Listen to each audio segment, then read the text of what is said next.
paz, tolerância e cooperação.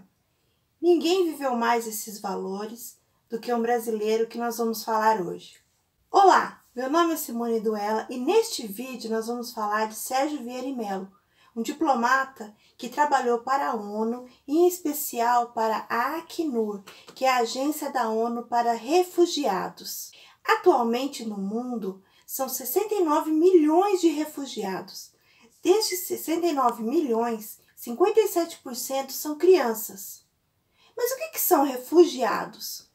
Refugiados são pessoas que são obrigadas a fugir de seus países por perseguições, como guerras, perseguições políticas, perseguições religiosas. E elas são obrigadas a se protegerem em outros países. Às vezes, esses refugiados acabam sendo obrigados a fugir de seus países até por suas opiniões políticas, principalmente em países onde não há liberdade ou democracia. No momento como o nosso, em que estamos vivendo uma situação tão difícil, é muito bom a gente ter referências positivas. Ele foi uma referência positiva porque ele ajudou e salvou milhares de vidas, reconstruindo países. Sérgio Vieira e Mello era especialista em construir pontes, ao invés de construir muros. Isso facilitava todo o trabalho político que ele tinha que fazer nesses países, representando a Acnur. Sérgio Vieira e Mello trabalhou 34 anos na ONU. Ele era muito pouco conhecido no Brasil. Agora, nós temos a oportunidade de conhecer um pouquinho da vida dele em alguns documentários e filmes que eu vou recomendar para vocês. O primeiro é um filme que está sendo exibido na Netflix, que se chama Sérgio. Nesse filme conta um pouquinho da vida pessoal dele e da vida profissional. É um filme baseado num livro e num documentário que também tem na Netflix com o mesmo nome, chamado Sérgio. Esse filme, ele mostra toda a vida particular, de onde ele nasceu, onde ele estudou e toda a atuação dele na ONU. Existe também um outro documentário chamado Sérgio Vieira e Mello, o legado de um herói brasileiro. Esse filme ele está no YouTube. Ele também tem uma produção muito boa e conta a atuação diretamente, não fala da vida pessoal, mas fala da atuação dele nos conflitos que ele ajudou a pacificar, né? Em especial o Timor-Leste e o Iraque. Foram os dois últimos, as duas últimas atuações dele em vida. Bom, para a gente poder entender, de repente você vai querer assistir o filme e a gente vai dar uma explicação um pouquinho rápida desses dois últimos conflitos que ele participou, que no caso do filme Sérgio vai falar mais diretamente, né? E no outro vai falar também do Camboja, né? De outras atuações. O que ele se destacou mais e que me marcou muito, porque eu conheci a atuação dele durante a vida, eu participei de algumas capacitações de treinamentos, né? E nesse treinamento se falou sobre a vida dele e falou um pouquinho sobre a atuação dele no exterior. E eu me surpreendi por ele ser um brasileiro. E acabei acompanhando a vida dele. Então, no Timor-Leste, é um país que a gente quase não ouve falar. É um país pequenininho, ele é menor que o Sergipe, né? É um país pobre, paupérrimo. Só que o Timor-Leste tem muita coisa em comum com o Brasil.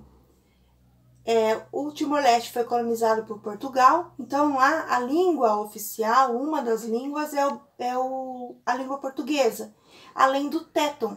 O Sérgio Vieira e Mello, ele, para se comunicar melhor com a população, ele inclusive aprendeu a falar téton para poder se aproximar mais das pessoas, né? O Brasil foi descoberto ou foi anexado como colônia para Portugal em 1500. O Timor-Leste foi anexado como colônia em 1512 também por Portugal. A principal riqueza que foi encontrada, a primeira riqueza que foi encontrada aqui no Brasil, foi o pau-brasil, uma madeira muito usada para móveis, fabricação de móveis, navios.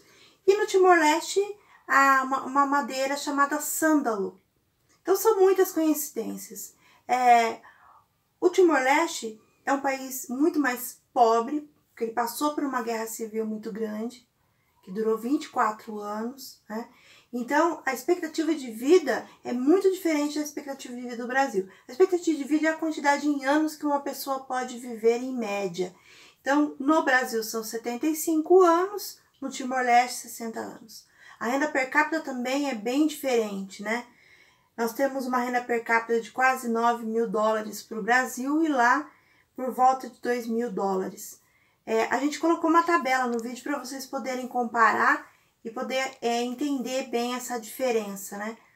A principal diferença é, então, a independência. O Brasil se tornou independente em 1822, se tornando um país independente, o primeiro império e depois uma república. O Timor-Leste não, ele se tornou independente em 1975, no início de 1975, Portugal declara a independência do Timor-Leste. E no final de 1975, o Timor-Leste é invadido pela Indonésia.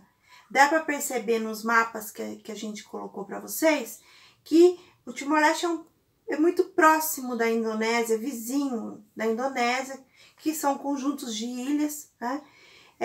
E a Indonésia, por motivos de aumentar seu território, conquistar novas riquezas, acabou invadindo o Timor-Leste. Foi uma guerra sangrenta. Foram 24 anos em que tanto a Indonésia como milícias, que são grupos armados, que eram patrocinados, que eram financiados pela Indonésia, mataram pessoas, tanto de fome, porque as pessoas fugiam para a selva, para as montanhas, para se refugiar desse massacre, quanto por armas, pela própria violência. Né? Principalmente os mais jovens. Então foi um país totalmente destruído. Quando a ONU resolveu intervir, e primeiro teve várias pessoas que tentaram intervir, uma ajuda internacional, inclusive o Papa João Paulo II, mas quando a ONU tentou intervir, que ela entrou para começar a reconstrução do país, as milícias e o próprio exército da Indonésia promoveu uma destruição. 90% das casas foram destruídas, então as pessoas não tinham nem onde se abrigar. Toda a água potável, as estradas, as pontes, toda a infraestrutura do país foi destruída. Qual foi a função do Sérgio Vieira e Mello, então, nesse país? Foi concedido a ele, a ONU concedeu 2 anos para que ele conseguisse reconstruir o país. A gente sabe que em 2 anos seria praticamente impossível. Então foi feito o que deu, né? Então eles colocaram extração de tratamentos de água, reconstruíram algumas estradas, algumas vias para facilitar o acesso da zona rural para a zona urbana, e principalmente reorganizou o país com as suas lideranças. No Timor-Leste, além do português e do téton, se falam mais 15 línguas diferentes, então são várias culturas. Então ele aproximou esses líderes culturais, fortaleceu essas lideranças e preparou o país para a eleição. Então, quando ele deixou o país, ele deixou um país estruturado, da melhor forma que pôde, na sua infraestrutura, e deixou um país democraticamente organizado. Hoje é um país que tem eleições regularmente, que tem seus líderes eleitos de forma democrática. Até 1999, 1/3 da população morreu nessa guerra civil. Então, para vocês verem como foi violento, né? Como foi um processo violento. O que os resistentes, né, as pessoas que faziam a resistência, lutavam pela sua liberdade. Pela liberdade de ter um país e ter poder de escolha. Que é uma coisa que muita gente aqui no Brasil acaba não dando muita importância, né? Mas o poder de você escolher seu representante, de você poder trocar esse representante durante períodos de 4 ou 5 anos, ou conforme define a Constituição, de ter a sua Constituição, é uma coisa muito importante. E eles estavam lutando por isso. Então, A culminância de todo esse processo foi no dia 20 de maio de 2002, com as eleições. Quem ganhou foi Xanana Gusmão. E a partir daí, então, como eu já disse, o país se tornou uma democracia. Um outro lugar onde tentou-se fazer uma intervenção para se buscar a reconstrução do país e uma democracia foi no Iraque. O Iraque é um país que sempre foi uma ditadura. O último ditador que foi instituído lá foi o Saddam Hussein. Saddam Hussein foi colocado no país por influência dos próprios Estados Unidos, que queriam obter benefícios pela quantidade de petróleo que o Iraque produzia na época, né? E isso provocou muitos problemas, inclusive a formação, essa questão de você dominar o petróleo acabou na formação de grupos terroristas. Um deles, o Al-Qaeda. Dentro do Al-Qaeda, o líder chamado Osama Bin Laden. Algumas pessoas devem se lembrar, os mais velhos, mas os mais novos sempre ouvem falar, dos atentados de 11 de setembro de 2001 nas Torres Gêmeas. Esse atentado matou muitas pessoas, atacando dois prédios, né? E outros lugares, inclusive, tinha a intenção de atacar a Casa Branca. Por causa disso, a população americana cobrou do governo a caçada do terrorista Osama Bin Laden, que assumiu, junto com o grupo dele, o Al-Qaeda, esses atentados, né? Então, os Estados Unidos pediu autorização no Conselho de Segurança da ONU, que é um órgão formado por alguns países que decidem se a guerra ela é necessária, se essas invasões são necessárias, se tem que ter uma justificativa. Os Estados Unidos, então, criou uma justificativa de que estava buscando o Osama Bin Laden, invadiu o Afeganistão e depois, na sequência, invadiu o Iraque. Na verdade, se sabe hoje que a ideia de invadir o Iraque, inclusive eles forjaram um dossiê dizendo que haviam armas nucleares, armas químicas, que Osama Bin Laden estava refugiado nesse país e que era o Iraque seria um potencial problema para o mundo, porque haveriam outros ataques terroristas. Na verdade, os Estados Unidos, forjando esse dossiê, acabou convencendo tanto os eleitores americanos como ao Conselho de Segurança da ONU, e eles acabam invadindo o Iraque e depondo o líder Saddam Hussein. Só que a história acabou virando contra os Estados Unidos, porque, na verdade, você tem uma guerra totalmente diferente das guerras como a Primeira ou a Segunda Guerra Mundial. É uma guerra contra um grupo terrorista, um grupo armado, e que tem treinamento que a gente chama de guerrilha urbana, né? Numa guerra você identifica o soldado pelos uniformes. Nessa guerra que a gente chama de guerrilha urbana, os milicianos ou os guerrilheiros ou os terroristas, eles usam roupas comuns e passam desapercebidos no meio da população. Então os soldados ficavam continuamente sendo atacados, soldados americanos, né? E os Estados Unidos se viram numa situação de que ele achou que ele ia entrar no país, ia depor o Saddam Hussein rapidamente, colocar um outro presidente que fosse conveniente para ele e sair rapidamente do país. Ele não conseguiu fazer isso. Então, George W. Bush, que era presidente dos Estados Unidos na época, recorreu à ONU para que houvesse a intervenção da ONU no sentido de tentar organizar o país para eleições e haver uma democracia e assim o exército americano sair de lá. Quem foi a pessoa que foi indicada e a mais recomendada? Sérgio Vieira e Mello, porque ele já tinha experiências em Kosovo, no Camboja e no Timor-Leste, principalmente no Timor-Leste, que foi muito bem sucedido. Então ele foi indicado para ir para o Iraque para tentar organizar essa tentativa de democratização do país. Bom, ao chegar no país, então vocês vão ver pelo documentário ou pelo filme que ele buscou, como ele fez no Timor-Leste, as lideranças, porque também o Iraque é um caldeirão cultural, você tem várias culturas, vários povos convivendo no mesmo território. e ele buscou então um acordo entre essas lideranças. Mas havia então essa contraposição do Al-Qaeda que não queria, né, essa redemocratização. Então, acabando que por conta da sua tentativa de tentar se aproximar mais do país, das pessoas, ele acabou afastando o exército americano, que não era bem visto, e acabou tirando a segurança do prédio da ONU, e esse prédio acabou sendo atacado por um carro-bomba. Era muito comum na época você ter carros-bombas, homens-bomba, você não sabia de onde, o que era o perigo no momento, né?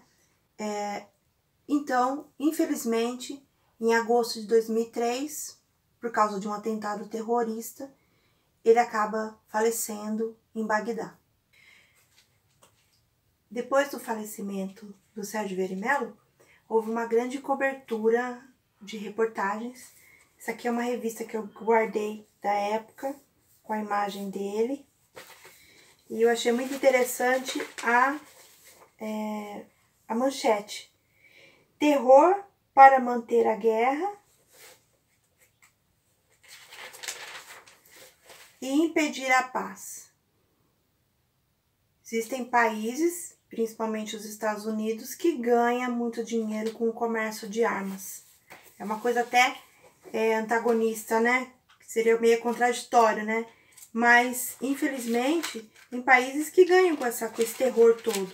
George Bush foi reeleito porque, com a guerra, ele diminuiu o desemprego, porque os americanos começaram a trabalhar nas fábricas de armamento, então aumentou o número de empregos, e a popularidade dele subiu com a guerra.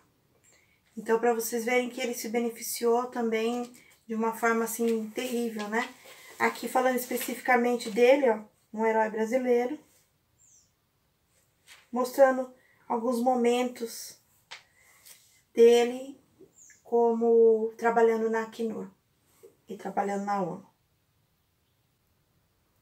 Se você assistir o filme, você vai perceber que, apesar dos Estados Unidos estar presente lá com toda a sua força, com todo o seu exército, só foram 2 soldados e uma bolsa de mulher que foi usado para tentar tirar as pedras que caíram em cima do Sérgio Vieira e Mello. Então, fica assim a dúvida, se você assistir e prestar bem atenção, fica a dúvida, será que foi uma coisa que teve o atentado, mas eu não quero salvar, vou deixar lá, se sobreviver, sobreviveu, porque uma força tão grande como o exército americano, que tinha toda uma infraestrutura já instalada lá, ninguém socorrer, somente 2 soldados que por acaso ouviram, entraram no prédio e começaram a fazer esse resgate e não tiveram nenhum apoio, né? Ninguém para apoiar, ninguém para ajudar. Foi uma pena, foi uma perda para o mundo democrático, uma perda para a ONU, essa pessoa ter falecido. Vale muito a pena assistir o filme e vale muito a pena assistir o documentário também. O filme é estrelado pelo Wagner Moura, que a gente conhece já, que é um ator brasileiro, apesar da produção não ser brasileira. E o documentário, que é da Zap Produções, também, que está no YouTube, volto a falar, para quem não tem Netflix, ou mesmo se tenha, né? Vale muito a pena porque ele é muito didático, ele tem uma fotografia muito bonita e ele esclarece muitos pontos, né? Porque como o filme ele tem toda uma liberdade poética, né? Você acaba colocando outras coisas no meio, como a vida pessoal dele. Já o documentário ele é mais direto e ele mostra a atuação dele como profissional, que era impecável. Então eu desejo a vocês uma boa sessão de cinema e até a próxima!